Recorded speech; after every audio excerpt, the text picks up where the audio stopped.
Yan, kinulang yung pagkain niya kanina. So, maghihiwa na naman ako ng panibago. Mas liliitan ko yung hiwa para mas madali niyang kainin. Baka di matunawan eh. Mamamatay pag na masyadong makapal yung ano ko hiwa. So, ayan, inipisan ko na siya. Ang bilis yung takaw niya. Mas maganda na yung tambak sa pagkain kaysa yung konting pagkain niya ro sa lagay niya.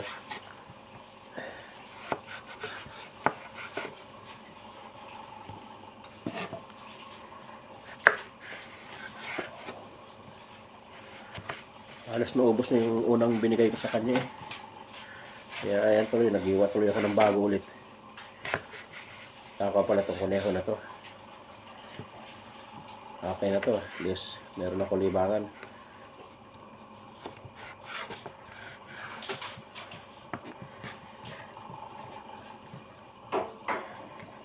Ayan, ang dami na oh.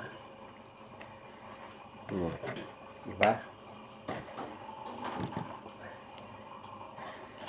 Ilagay ko sa mangkok para masigurado may lagayan siya. Tara, ilagay natin sa mangkok. Ayan na, nilagay ko na sa mangkok pagkain nila. Ayan, lumapit na oh. Lumapit kasi Dapo. Dapo pala, tsaka Winnie pangalan nito. Busog na sila, kanina ko pa sila pinapakain eh. Ngayon, kakain pa rin yan mamaya-maya. Sure yan.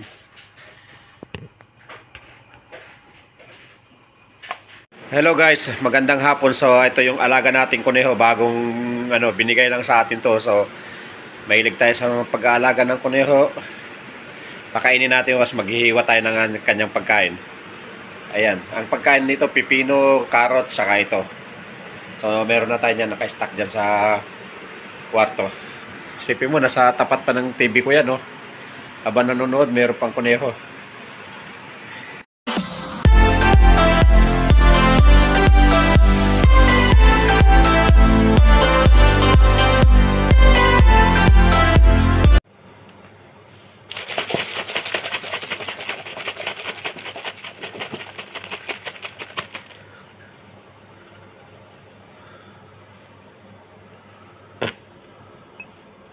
Ito guys, maghihiwa na ako ng kanyang pagkain ng carrots. So first time kong nag-alaga ng kuneho. Hindi ko alam kung hihiwain ko pa ba to o ano na. O ilalagay ko na siya ng burong, pero mas may hiwa-hiwain ko siya, di ba? Para mas madali niya makain. Ayan, tingnan nyo guys.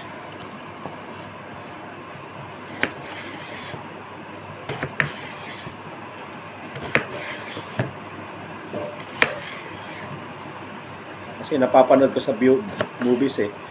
Kuneho kinakain yung mga carrots. Kaya carrots ilagay natin dito.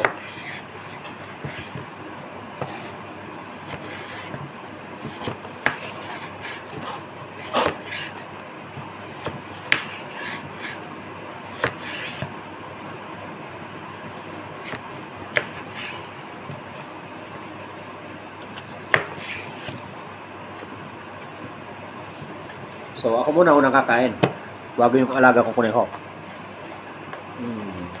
Papunta natin. Ayan, kinakain na ni Winnie yung carrots. Takaw oh. Oh. Si Dapo busy pa oh. Busog na yun oh. Tahimik na sa isang sulok si Dapo. Si Winnie na lang ang malakas kumain. Mag-aya ka, oy. Iyayin mo naman yung kasama mo. Busog na siguro, tahimik na eh.